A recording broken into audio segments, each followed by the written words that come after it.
Right now, at this very hour, Arsenal are sitting across the table from Newcastle United, and the number being whispered in those talks is £65 million. That is the ceiling Arsenal have set for themselves in pursuit of Bruno Guimaraes, and it is a number that Newcastle have already made clear will not be enough. Newcastle's valuation, if their stance changes at all, sits somewhere between £80 million and £90 million. That gap, a gap of at least £15 million and potentially closer to £25 million, is the difference between Arsenal strengthening their midfield with one of the most dynamic players in the Premier League, and Arsenal walking away empty-handed from the one deal that has dominated their entire summer. This is not a small transfer story. This is the story that could define how Arsenal's window is remembered. Here is what is genuinely at risk. Newcastle are not just posturing. Their position is that Bruno Guimaraes is under contract. They hold an option for an additional year on top of that contract, and there is no release clause anywhere in the paperwork that forces their hand. That means Newcastle can simply say no, they can hold out, they can wait for a bigger offer, or they can wait for no offer at all and keep their best midfielder.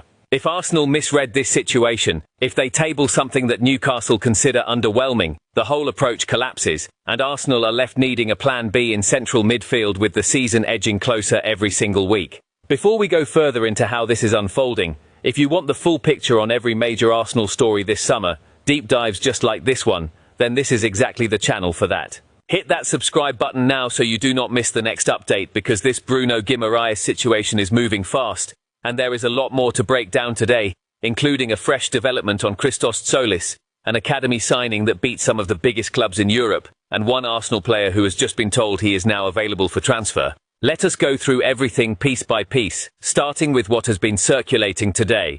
Fabrizio Romano on Christos Tzolis. As written, the message reads: Arsenal maintain regular contact with the Christos Tzolis camp over a potential move this summer. Tzolis wants the Arsenal move, and he is waiting for Leandro Trossard to decide on his exit, with Besiktas pushing for that Trossard deal. Here is my read on that. This is not a cold approach. Regular contact is a phrase that tells you the relationship between Arsenal and the players' camp has already moved past the exploratory stage. What stands out to me is the sequencing. Tzolis is not the trigger for this transfer, Trossard is. Arsenal appear to be treating this as a swap of function rather than two separate deals happening in isolation. Trossard has to leave before Tzolis can arrive, and Besiktas are the club applying the pressure on that exit. If you are an Arsenal supporter, the way to read this is simple. Watch Trossard's situation first, because that is the domino that moves everything else.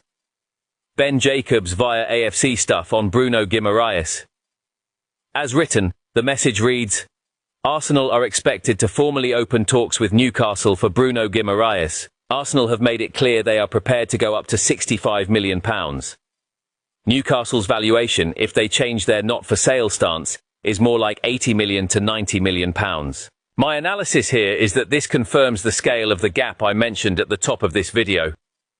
£65 million sounds like a significant number in isolation, but when Newcastle's floor is £80 million, Arsenal's opening position is not actually close to a deal.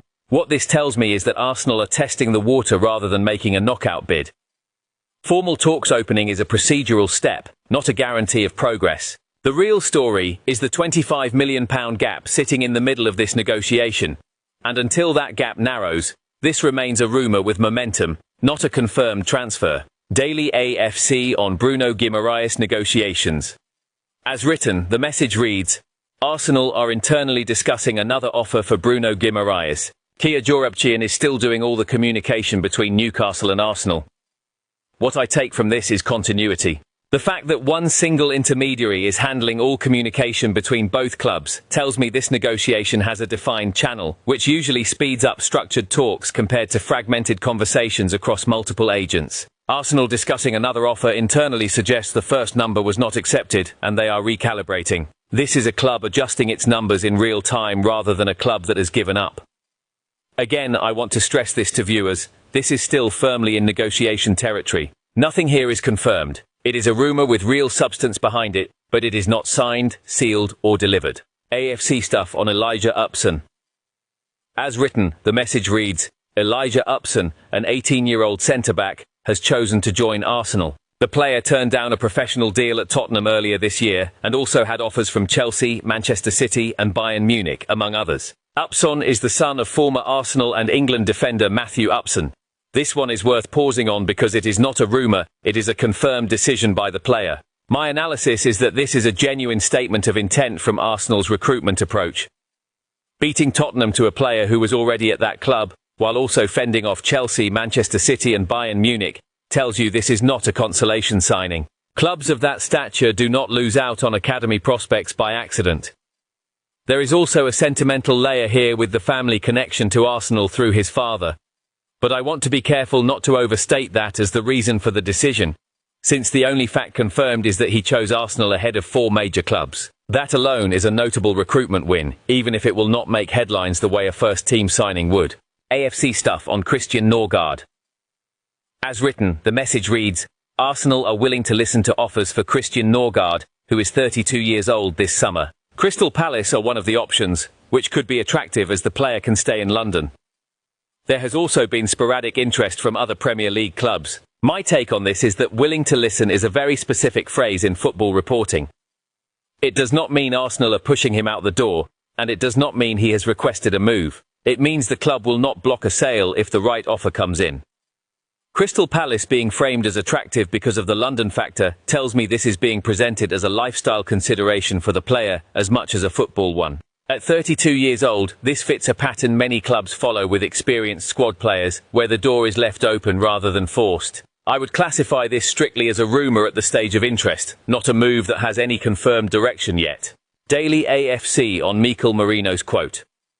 As written, the message reads a quote from Mikel Merino following his last-minute match-winning goal against Belgium. Being able to bring so much joy to so many people is a source of pride, not just in Spain but the rest of the world.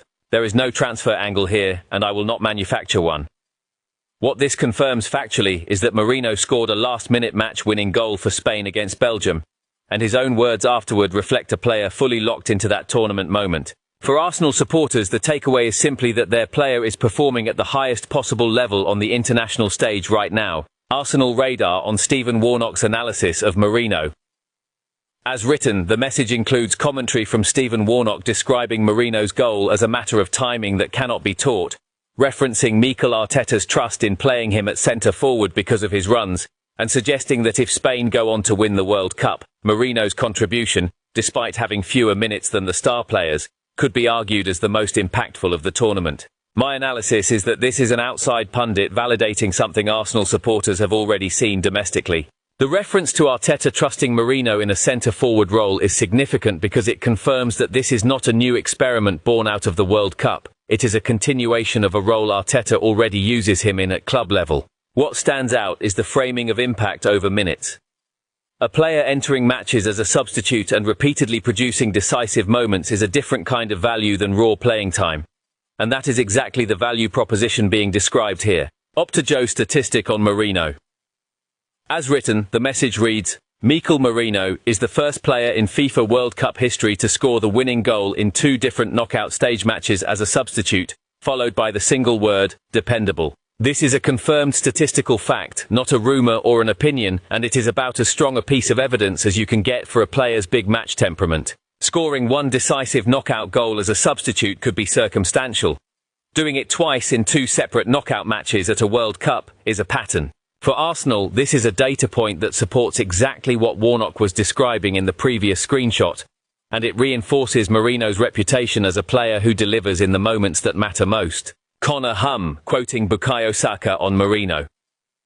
As written, the message includes Saka's reaction to Merino's winning goal against Portugal, saying he saw the goal, that it is an amazing goal, that he is very happy for Merino, because he has seen the work behind the scenes, that he does not think Merino should even be at the World Cup given the injury he was carrying, but that the work he put in got him there, and Saka says he is very proud of him, and offers his congratulations. This is important because it is not an outside pundit speaking, this is a teammate at Arsenal speaking about another Arsenal player. My analysis is that Saka's comments confirm something that had not been public before this quote, which is that Merino was managing an injury going into this tournament, and was not necessarily expected to be involved at all. That context changes how his World Cup form should be read. This is not simply a player performing well. This is a player performing well while carrying a fitness concern that, according to Saka, some did not expect him to overcome in time. For Arsenal, the concern this raises is a fair one to flag honestly. Workload and fitness management will need to be watched carefully when Merino returns for pre-season. Adam Keys on Martin Zubimendi. As written, the message reads, Martin Zubimendi has not played a single minute for Spain at the World Cup. The burnout was evident at the end of the season, and this rest could do wonders for him.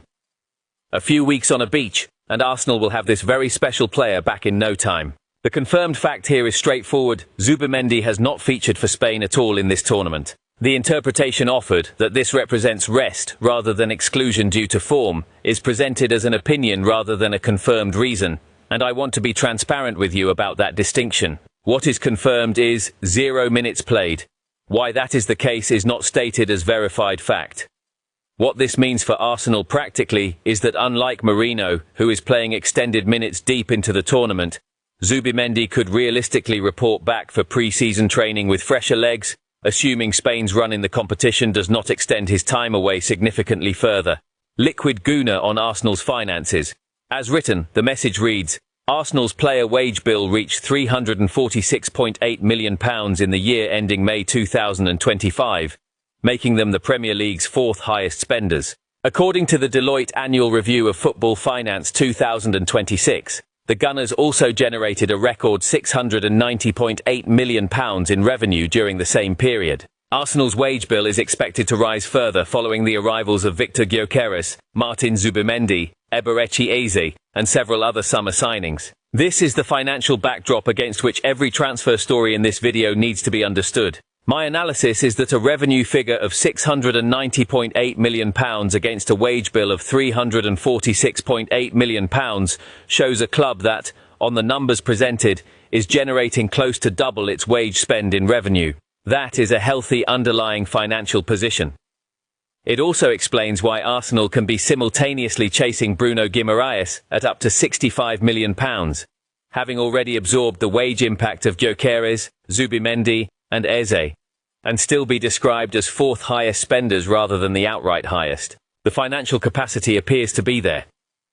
The question the Guimaraes situation raises is not really about Arsenal's ability to pay. It is about whether Newcastle's valuation and Arsenal's valuation can ever actually meet. Newcastle's position on Bruno Guimaraes. The situation with Bruno Guimaraes is now defined by one very clear fact. Newcastle are prepared to reject any bid they consider underwhelming, and they believe they hold the stronger hand in this negotiation. The reasoning behind that confidence is structural, not emotional. Guimaraes' contract has entered its final 2 years, which under normal circumstances might suggest urgency to sell. But Newcastle hold an option to extend that deal by an additional year, which effectively removes the pressure that a shrinking contract would usually create. There is also no release clause anywhere in his terms, meaning Newcastle set the price, not the market and not the player. What is genuinely significant here is the comparison being drawn to Liverpool's pursuit of Alexander Isak. An initial bid of £110 million from Liverpool was rejected outright, only for Liverpool to return on deadline day with £125 million and get the deal done. If that pattern repeats itself with Guimaraes, it tells us two things. First, Arsenal's current framework of up to £65 million is very likely to be rejected in exactly the same way that first Isak bid was rejected. Second, if Arsenal genuinely want this player, based on precedent, they may need to be prepared to return with a substantially higher figure, potentially deep into deadline day, rather than expecting an early number to be accepted. The reality for Arsenal is that intermediaries floating a figure around £60 million does not reflect where this deal is likely to actually land. Suggestions of £75 million being more realistic already move the target higher than Arsenal's stated ceiling in the earlier screenshots. Add to this the reports that Guimaraes himself formally requested a transfer, which Newcastle have since dismissed publicly, and you have a situation with genuine tension between what the player wants, what Arsenal are offering, and what Newcastle are demanding. I want to be completely clear with you as viewers, none of this is confirmed as a transfer. This is an active negotiation with conflicting positions on both sides, and it should be treated as exactly that, a rumour with serious weight behind it, not a done deal. Jeremy Monger joins Manchester City. This is a confirmed transfer, not a rumour, and it represents a loss for Arsenal in the race for a highly regarded young talent. Jeremy Monger, who turned 17 this week, has completed a move from Leicester City to Manchester City in a deal worth £10 million including add-ons. He has signed a 5-year contract and will join Manchester City's senior squad for their pre-season tour of Asia, where he will play against Inter Milan, the K-League All-Stars, and Atletico Madrid. My analysis here centres on why Arsenal lost this particular race. The deciding factor appears to be Manchester City's new manager, Enzo Maresca, who previously managed Leicester City during the exact period Monger was progressing through their academy. That prior relationship gave Manchester City a level of familiarity and trust that Arsenal simply could not replicate from the outside. Monger's track record supports the level of interest he attracted. 37 senior appearances for Leicester already, including 7 off the bench in the Premier League, having made his top-flight debut at 15 years old, a milestone that only Arsenal's own Max Dowman and Ethan Nwaneri had achieved at a younger age in the Premier League. That final detail is worth sitting with. Arsenal were not chasing an unknown quantity here. They were chasing a player whose early career already places him in the same rare bracket as 2 of their own academy graduates. Losing him to a direct relationship advantage rather than a financial one is a very specific kind of setback, and it is a reminder that in the market for elite teenage talent, prior managerial relationships can outweigh a club's reputation or resources. Christos Tzolis nearing an Arsenal move. This article adds real substance to what we already discussed in the first screenshot. According to Nick Callow speaking on Haters TV, Arsenal are pretty close to completing a deal for Christos Tzolis from Club Brugge. Callow's own words describe Arsenal as moving very firmly for the winger, and he states that from his checks the deal is close, with Tzolis viewed as a direct replacement for Leandro Trossard, who is reported to be heading to Besiktas in a £17 million deal. What I find most interesting in this story is the stylistic comparison being drawn between the two players. Tzolis, like Trossard, developed his game in the Belgian Pro League before this move, and his output in the final third has been described as very impressive at that level. The caveat that has to be applied here is an honest one. Performing well in the Belgian Pro League and performing well in the Premier League are 2 very different challenges, and Tzolis' own history at Norwich City is the evidence used to support that caution. His time in England previously did not match his output in Belgium, which means this move carries a genuine element of risk alongside the opportunity. There is also a fan reaction angle worth addressing honestly, because it shapes how this transfer will be received. Some supporters feel Arsenal need more attacking depth rather than less, given Trossard's role as a difference maker off the bench, while others have drawn comparisons to situations where clubs sold key rotational attackers and later regretted it. I am not going to tell you which view is correct, because that determination cannot be made until we see how both the sale and the incoming signing actually perform. What I can tell you with confidence based on everything confirmed here is that this deal has real momentum behind it. More momentum than the Bruno Guimarães situation at this exact moment, even though neither transfer has been completed. So here is where everything stands right now. Bruno Guimaraes remains the biggest and most uncertain story of the summer, with a real financial gap between what Arsenal are offering and what Newcastle are demanding, and a history lesson from the Alexander Isak transfer suggesting this could easily run all the way to deadline day. Christos Tzolis is moving with genuine momentum as a direct replacement for Leandro Trossard, who looks set for Besiktas. Elijah Upson represents a confirmed academy win over 4 major clubs. Christian Nørgaard's door has been left open for a London-based exit, with Crystal Palace mentioned as a leading option. Jeremy Monger is a confirmed loss to Manchester City, driven by a managerial relationship Arsenal could not compete with. And on the pitch, at the World Cup, Mikel Merino continues to produce decisive moments as a substitute while carrying a known injury concern, while Martin Zubimendi sits out entirely for Spain, which could leave him fresher for pre-season. None of the major transfer stories discussed today are finished business. They are live situations, and the numbers, the intermediaries, and the club positions involved all suggest more movement is coming before this window closes. If you want to stay ahead of every twist in these stories, subscribe to Arsenal Daily Talk, and I will see you in the next one.